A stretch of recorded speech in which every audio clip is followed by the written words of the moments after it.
Thank you very much.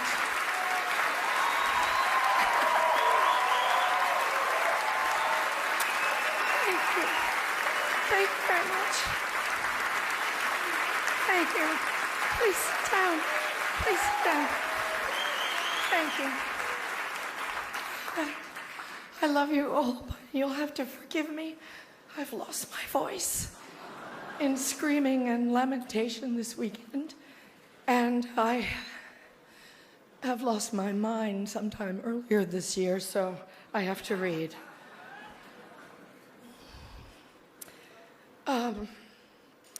Thank you, Hollywood Foreign Press.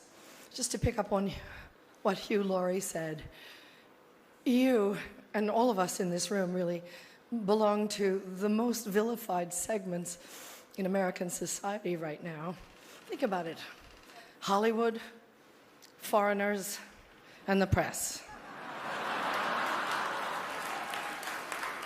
But who are we? And you know, what is Hollywood anyway? It's just a bunch of people from other places.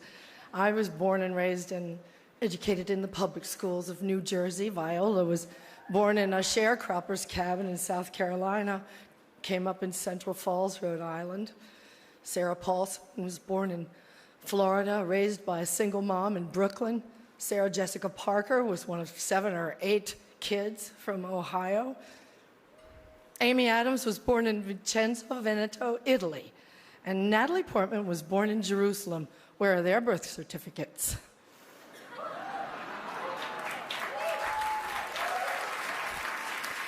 And the beautiful Ruth Nega was born in Addis Ababa, Ethiopia, raised in Ireland, I do believe. And she's here nominated for playing a small-town girl from Virginia. Ryan Gosling, like all the nicest people, is Canadian.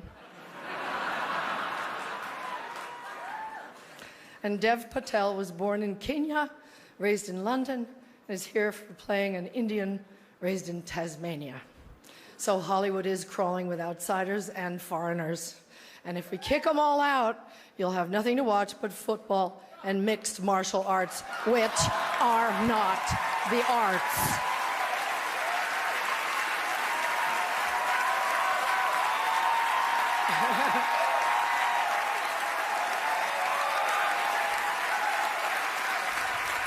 They gave me 3 seconds to say this, so.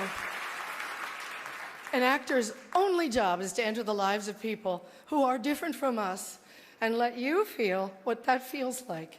And there were many, many, many powerful performances this year that did exactly that, breathtaking, compassionate work. But there was one performance this year that stunned me. It sank its hooks in my heart, not because it was good.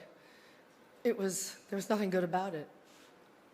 But it was effective, and it did its job. It made its intended audience laugh and show their teeth.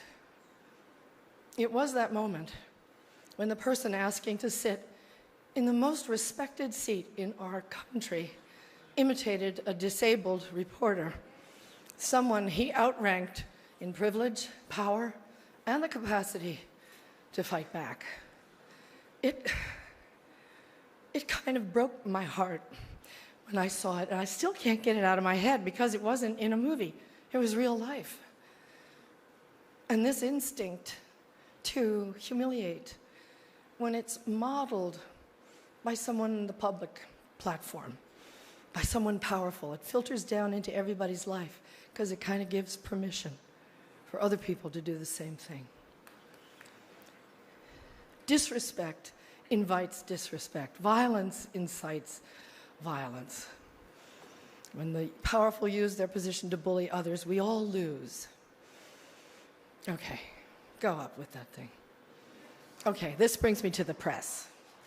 We need the principled press to hold power to account, to call them on the carpet, every outrage.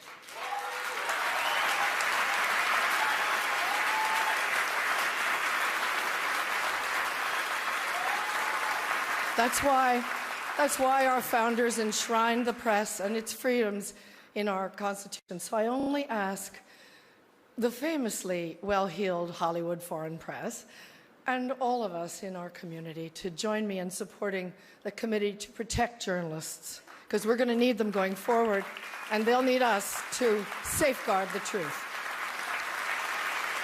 One more thing.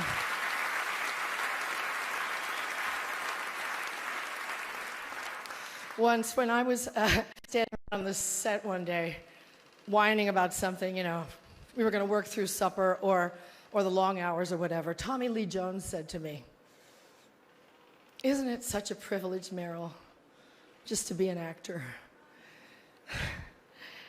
Yeah, it is, and we have to remind each other of the privilege and the responsibility of the act of empathy.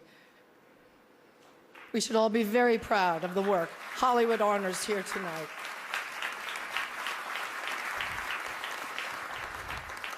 As my